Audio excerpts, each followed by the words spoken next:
What is truly certain in our lives? Can you really control anything? When do you surrender, let go, and embrace uncertainty? To answer the last question, I would say every single day. But let me go back for a second. I was someone who tried to control the events and outcomes in my life. I felt let down and defeated so many times, yet I still craved the illusion of having control. I thought life was more linear and that I was able to predict the results based on the input I invested in it.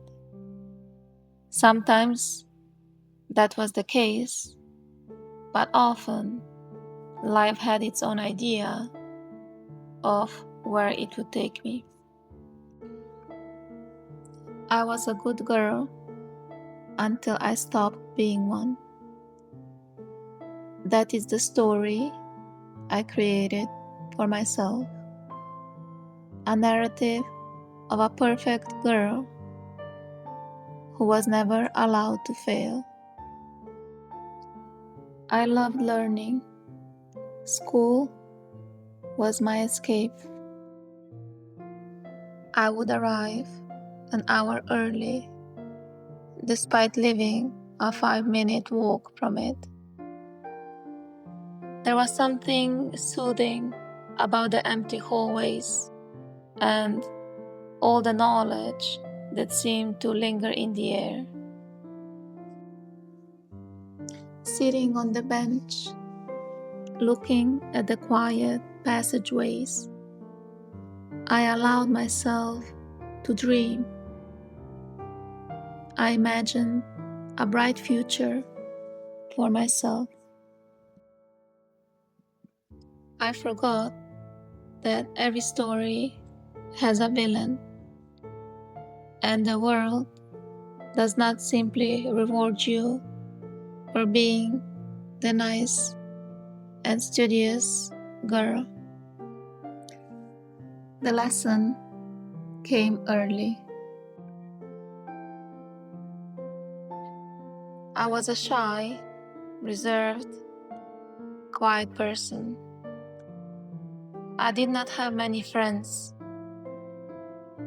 I was convinced that if I stayed appropriate, kind, and sweet, the world would not turn against me. Whenever something was going on with other people, such as bullying, the teachers would ask for my opinion because they considered me collegiate, objective, and fair-minded. I earned respect among pupils because of my grades and recognitions, but there were times when I would switch places with the bullying victims. I did not really know how to stand up for myself, so I would ignore the attacks, pretend that I was fine, and keep it cool. I was not easily swayed by such events because I was too focused on escaping my circumstances, the people around me, my own world, and myself. I stayed in my own little place, and I convinced myself that I could not trust anyone but myself. I was taking it all in. I saw how quickly people were played by their closest peers and friends.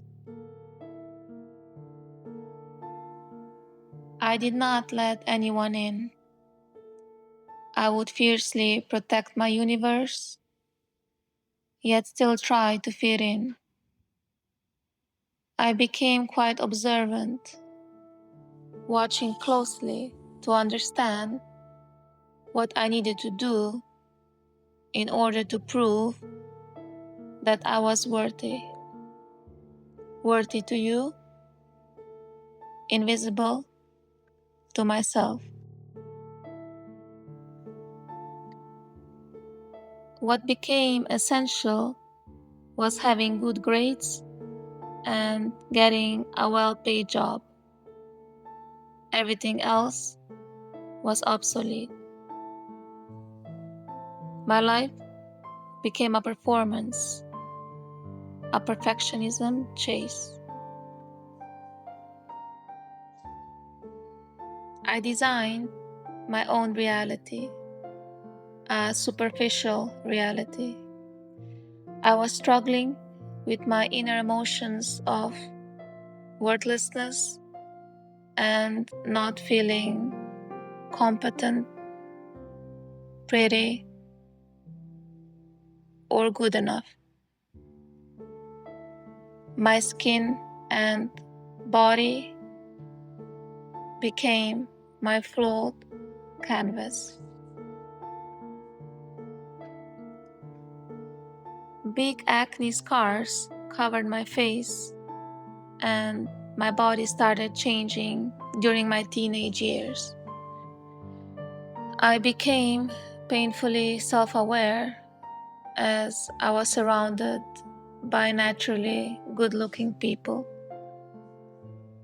Dysfunctional family matters were added to that, and it was a recipe for disaster. I was like a puppy, looking for safety and warmth while trying to gain some control back. I needed something that responded to me immediately and without resistance. There it was, one thing I was able to control: food. Food took over my mind. I kept shrinking. It felt good for a second, until it consumed my entire life, my relationship with myself and others. People started noticing the delicate figure. Some admired it, others grew concerned. What everyone failed to see were the wounds inside. I still remember going to my general practitioner. That was the early 2000s. She took a quick glance at me and made a hasty decision. She wanted to send me away. My mom was just sitting there, confused, not knowing what to do. "No, I am not going anywhere," I said firmly.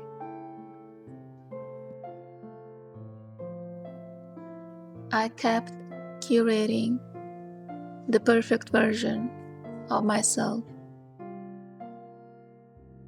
When asked, my answer was always consistent: "I am doing great." And in many ways, I was. On paper, I was thriving.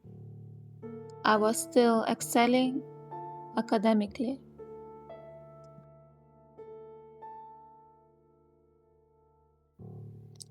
On the inside, I was gradually fading.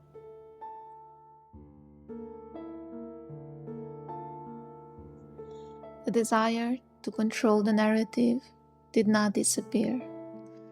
I booked a holiday to Greece with my cousin. It was our first plane trip together. We were both so excited. We loved the weather. It was unreal, hot, and without a single cloud. I treated that vacation like a boot camp. I remember it so clearly, being disciplined, waking up before dawn, and going for long runs in unbearable heat. The sweat was dripping. I was in pain, but it did not matter. I became increasingly obsessed with staying in shape. I kept vanishing, mentally and physically.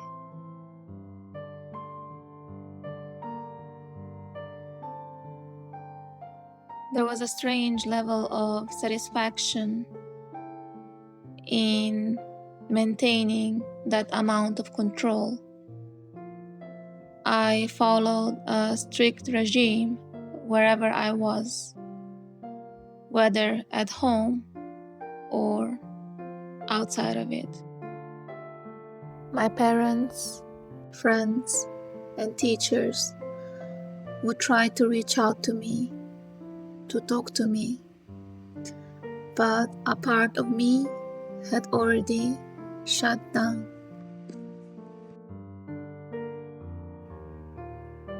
I believed this was the most viable path toward my goals and success, and I stayed on it for far too long.